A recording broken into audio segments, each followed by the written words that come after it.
Salut à toutes et à tous, aujourd'hui je vous emmène à Marrakech, une ville fascinante mais avec ses petits secrets et astuces. J'y suis allée récemment et je me suis dit que c'était bien de compiler pour vous toutes les observations que j'ai pu avoir pour vous les partager. Alors on va parler de sécurité, de monnaie, des arnaques et de plein d'autres choses, tout ce qu'il faut savoir avant d'y aller. C'est parti. On va commencer par la sécurité à Marrakech. C'est un sujet qui revient souvent, que ce soit dans les discussions qu'on peut avoir ou dans ce que j'ai pu lire en ligne.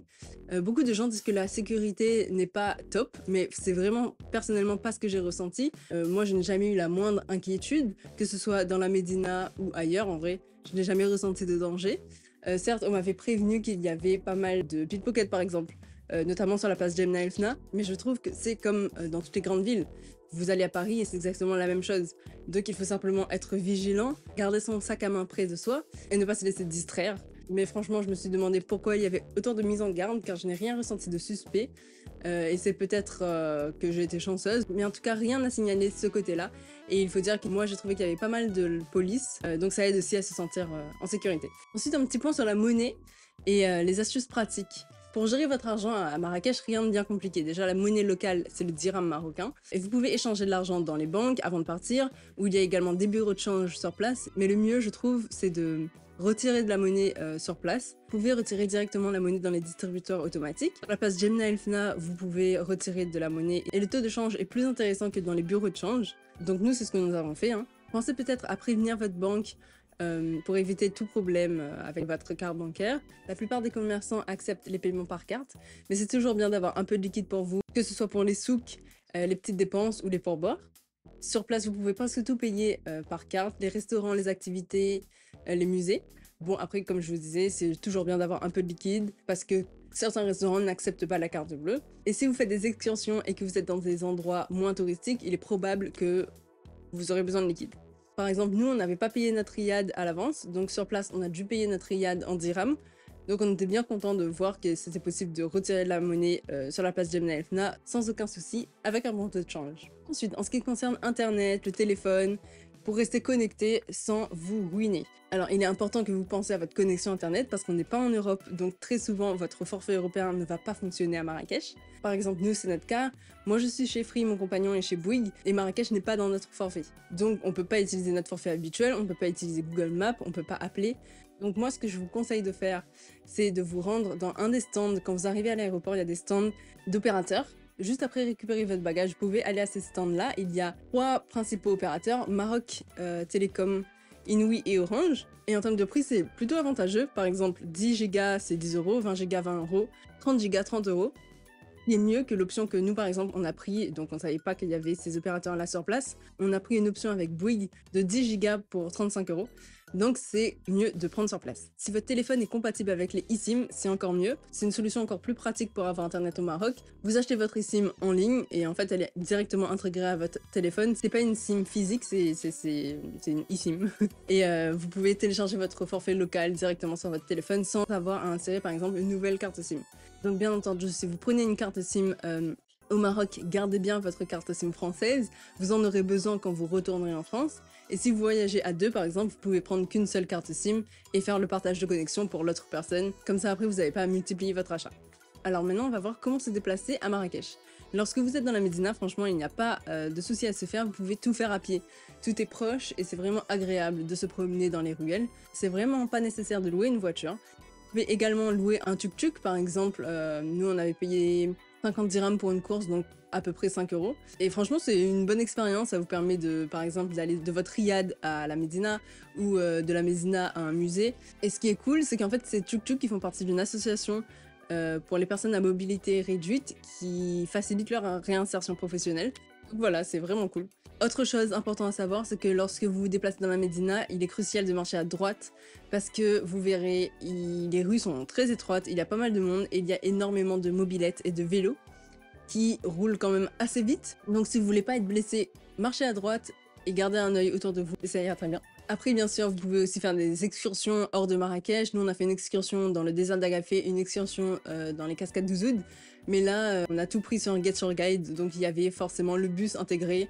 En général, dans le centre de Marrakech, vous ferez tout à pied. Ensuite, je voulais faire une petite partie sur être une femme à Marrakech, mes conseils. Voyager à Marrakech en tant que femme, ça soulève pas mal de questions, surtout si c'est votre première fois dans un pays aux coutumes différentes. Moi, c'était la première fois que j'allais en Afrique du Nord, et avant mon départ, je me demandais beaucoup comment, par exemple, s'habiller, quelles sont les coutumes, comment je dois me comporter, quelles sont les attentes culturelles et à quoi m'attendre, par exemple, dans les souks. Et une fois sur place, en fait, je me suis rendu compte que l'ambiance, elle est très détendue et que c'est pas du tout ce que j'avais imaginé, à condition bien sûr d'adopter une bonne pratique, on va dire. Mais voici quelques conseils que je vous donne si vous êtes une femme et que vous allez à Marrakech. Déjà pour les vêtements. En tant que femme, il n'est pas nécessaire de se couvrir de manière excessive, mais il est important de respecter les coutumes. Par exemple, dans la Médina ou les zones plus touristiques, vous verrez des femmes marocaines qui portent des vêtements variés, des robes longues, des jupes, mais aussi des vêtements un peu plus modernes, des jeans, des tops à bretelles, etc. Mais il est quand même conseillé d'éviter de porter des vêtements trop courts, des shorts, des débardeurs trop décolletés. Moi j'avais des t-shirts qui couvraient les épaules, des pantalons légers, j'ai eu aucun souci. Mais j'ai aussi croisé des touristes en robe très décolletée, elles ont aucun souci, hein, donc c'est pas une question de sécurité, mais c'est juste qu'on peut sentir que ce type de tenue-là n'est pas forcément le plus adapté, ni le plus approprié. Dans les souks, si vous êtes une femme, préparez-vous à négocier plus que les hommes. En général, le contact entre les commerçants et les hommes se font plus facilement que entre les commerçants et les femmes. Donc c'est comme ça, mais rien de dramatique. Maintenant, je voulais parler des arnaques. Quant à l'idée qu'à Marrakech, les gens essaient de vous arnaquer à chaque coin de rue, c'est faux. Moi, je trouve que c'est un peu exagéré. Oui, certains vendeurs vont essayer de vous vendre leurs produits, de vous appeler, de vous alpaguer un peu, mais ils sont pas du tout agressifs. Et si vous voulez rien acheter, vous avez qu'à leur dire la choukran, non merci, continuez votre route, et voilà, c'est tout. Ils vont rien faire de plus. Moi, je me suis jamais sentie mal à l'aise dans ces moments-là. Donc je vous dis franchement, n'ayez pas peur d'aller à Marrakech, vous serez en sécurité et bien accueillis, et c'est une destination qui vaut vraiment le coup. J'ai quand même lu pas mal de choses en ligne, et je pense que c'est des choses qui peuvent vraiment arriver, donc j'ai fait une petite liste des choses à faire attention. Si jamais vous voyez que ça vous arrive, potentiellement c'est une arnaque. Bon, déjà je dirais que la préparation en amont elle est primordiale quand vous allez à Marrakech. Vous pouvez prendre le temps de lire des blogs, regarder des vidéos YouTube par exemple, consulter des forums. Moi j'ai lu plein de choses avant d'y aller et j'étais un peu prête pour éviter tout problème. Pour les transports, si jamais vous en avez besoin, privilégiez les taxis officiels avec des compteurs ou convenez d'un prix avant de rentrer dans le taxi pour être sûr qu'il n'y a aucune surprise. Et vous pouvez également utiliser des applications comme Carim, qui est l'alternative Uber de Marrakech, pour n'avoir aucun souci. Ensuite, une fois que vous êtes dans la Médina, forcément se perdre un peu dans la Médina, ça fait le charme de Marrakech, mais quelquefois il faut être un peu prudent avec surtout les guides spontanés. Ce sont des gens en fait qui vous proposent d'aller vous faire visiter quelque chose, par exemple les tanneries de Marrakech, ou qui vous proposent juste votre aide pour vous emmener à un endroit. Et souvent ils vous emmènent dans des endroits où ils ont une commission, ou alors ils vous font le guide et ensuite ils vous demandent un pourboire exorbitant. Donc faites attention à ce genre de personnes. Si vous êtes perdu par exemple dans la Médina, le mieux c'est d'aller voir un commerçant et de lui demander leur chemin. Eux, ils ont leur commerce à tenir, donc ils vont pas aller vous emmener n'importe où, ils vont juste vous dire où aller, et voilà, c'est aussi simple que ça.